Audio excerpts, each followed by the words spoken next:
What's up, everybody? Happy Friday. Hope all you're having a great day so far. Before I get into this video, I've literally been this is like my second time filming this video today. Like the first one I filmed, it was all messed up, so I had to delete it. Now I gotta refilm it again. I'm kind of pissed that I have to do it. um, so I've been trying to get this filmed and upload it for the past hour, and it's been a disaster, one disaster after another. So I think I finally got it this time.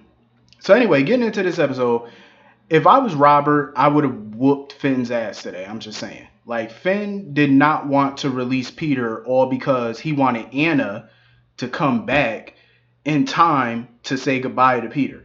That was some dumb shit. I'm like, first of all, dude has a court order. He has to, get him extradited so he can go to international court.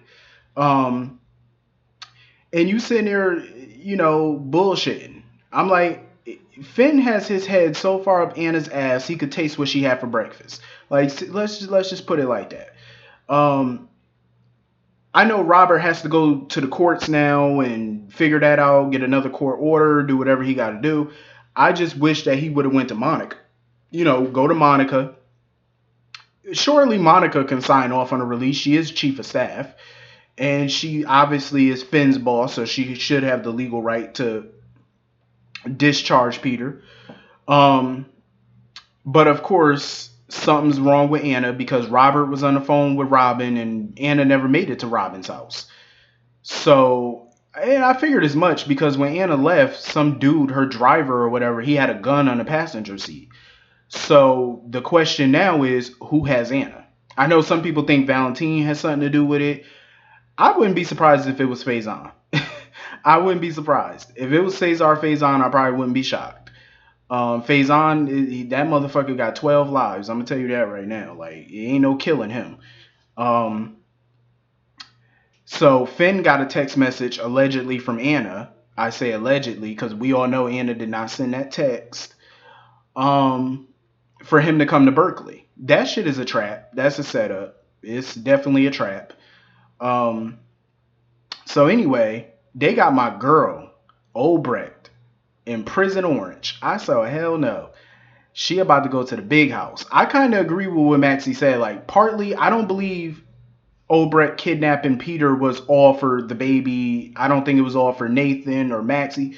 A big part of it was for her because this is who Obrecht is. She kidnaps people, tortures people. So I didn't blame Robert for wanting to see her go to prison for the rest of her life. I mean, look at what she did to Robin.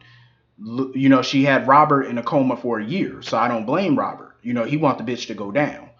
But I kind of slightly felt a little bad for her. Slightly. Not much, but slightly. I hope she finds a way to get out of it, though. Because if you think about it, why should Obrecht be the only one going to prison? Because I'm pretty sure Peter going to find a way to weasel his ass out of his charges. So there should be some way for Obrecht to get out of hers. Jordan was irking my soul today. Like, she basically had Nina come down to the PCPD for nothing. Telling her to get a lawyer and basically trying to charge her as an accomplice, but she had no evidence. She knew Nina had something to do with it, but it ain't about what you know, it's about what you can prove. Obrecht already said she didn't have a partner. Peter, the victim, said there was no accomplice, so you have nothing. You know what I'm saying? Like, there's nothing you can do. Might as well just let her go. Stop wasting resources. See, this is why the PCPD is so incompetent. They are so incompetent. It's like, you sit here and you drag people in for what purpose? You knew you had no evidence on her. You knew she wasn't going to talk without a lawyer. You knew all these things, so why waste your time? You know what I'm saying? Like, why? Um, Sonny is another one. Sonny was irking my soul today. He was getting on my nerves. Like, he basically sat there and told Chase, "Oh, this might be a game to you, but it's serious to me." I obviously it's not a game to Chase. Like, him and Jordan made it perfectly clear that this is dangerous. It's a serious situation. Sonny's sitting there flapping his gums. I'm like, Sonny, you're either part of the problem or you're part of the solution. Michael wouldn't have to go through these channels to this length to get Carly out and to get Nell arrested or whatever had you actually came up with a plan. Sonny hasn't come up with not one plan. but yet he wants to criticize everybody else who's actually doing something to either get Carly out or get Nell arrested. Everybody's coming up with something, trying to do something except Sonny. Everybody's taking action except Sonny. Think about it. Sonny's at the police station right now, running his mouth to Chase. Where's Michael?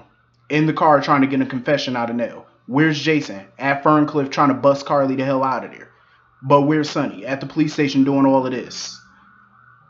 You know how people sit there and talk, but yet they're not saying a damn thing? That's basically Sonny. Sonny ain't doing nothing but, blowing out a lot of hot air. That's all he doing. But everybody else is taking action. Jason's at Ferncliff trying to get Carly out of there. She's about to go through electroshock treatment.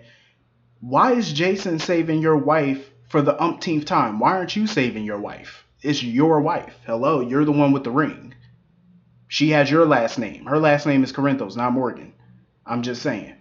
I know Carly is Jason's bestie or whatever, but that's your wife. You know what I'm saying? Shouldn't you be there with your gun pointing at Mary Pat and Dr. Lazarus? I'm just saying. Why is Jason doing it? But speaking of, it was so hilarious though. Like, Jason had to use Franco to get into Ferncliff because he has an ID badge. Franco was like, whatever illegal shit you about to do, I don't want no parts. Franco ain't give no fucks.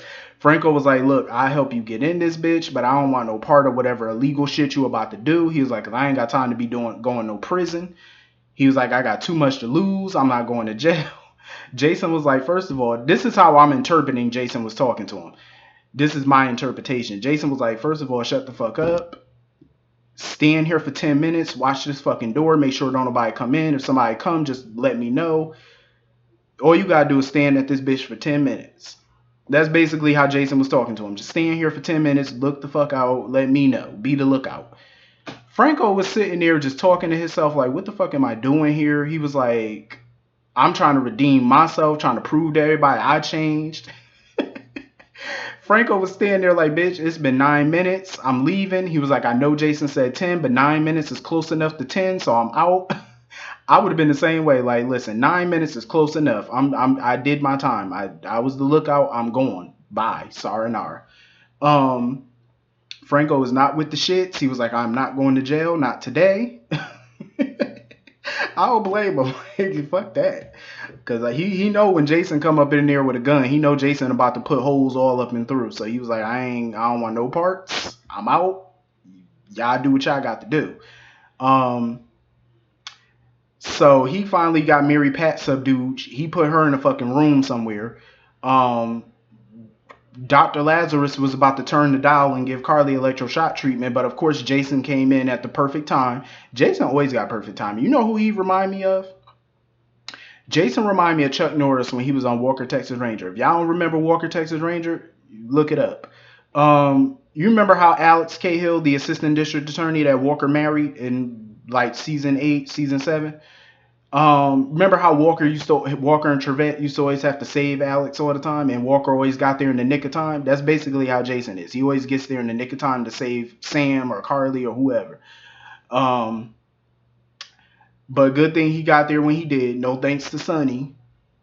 I'm just saying, people can say I'm hating on Sonny all you want. It's not hate. I'm just calling it how I see it. It's like you sitting there at the PCPD running your mouth, but you're not taking no action though. Everybody else is taking action. You ain't taking no action. That's your son, your wife, and yet everybody else is doing everything except you. I'm just saying, like, call a spade a spade. I'm just saying, like, if that's me, I'm doing something. I ain't just gonna stand there running my mouth saying a whole lot of nothing. Shit, I'm gonna have my gun out about to shoot somebody ass. I'm just saying, like, take some action. That's your family. I'm just saying. So Michael, he was up in the car trying to get a confession out of Nell. Nell was trying to get the fuck up out that car. She saw it at the mile, said 8 miles. She said, look, bitch, get me up out of here. Drop me off at the corner. I'll walk. She was like, but I ain't riding in this car with you. Michael was like, what the fuck is wrong with you? She was like, oh, Chase rigged up the car. So basically, she confessed to trying to kill Michael. She confessed to the whole Zach situation, calling him weak. So basically, Chase got everything he needed, but Michael didn't get everything he needed. Michael needed her to confess that she gaslighted Carly. Before she could do that, though, the car crashed. I said, damn. But technically, they don't really need that. Technically, they don't need that confession because she confessed to everything else. So I'm pretty sure that's enough for a judge to let Carly go. You know what I'm saying? And to lock Nell up. Um, but I do agree with everybody else though. What if Brad and the baby were on the same road? Because remember, Brad left the hospital and take the baby home right around the same time Michael and Nell were getting in their car to go drive. So I was like, damn, ugh, a baby switch. But I'm just happy, like, if they do a baby switch, I'm just happy it's not Maxie's baby. You know what I'm saying? Like that I'm happy for. Thank God for small favors. Cause that's a baby switch I did not want to see. I'm just saying, I'm gonna be real. I didn't want to see that. But this is gonna be a hot mess. I know some people think that Carly saw Kevin yesterday, but the reason why I was skeptical about it was because she was hallucinating. She was drugged up. I mean, hell, she had a vision that Nell was at the Ferncliff. How do we know that she really saw Kevin? You know what I'm saying? Like that could have been a hallucination. That could have been somebody else.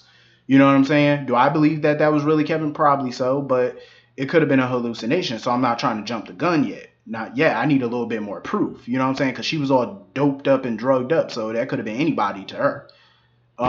Shit, she could have saw Elvis for all we know. I'm just saying, like, shit, you all drugged up on whatever medication they got you on. Shit, you could be seeing Biggie Smalls in front of you. I'm just saying, like, call it what it is.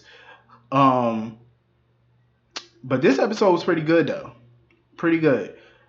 I was just like, damn, that car crash. I was like, fuck. Hopefully Michael can come out unscathed. Hopefully the baby will come out unscathed. I doubt it because I just have this feeling somebody in that crash ain't gonna make it. It sounded like a nasty crash, so it didn't seem like anybody was gonna make it up out of there alive, at the very least. I'm just saying.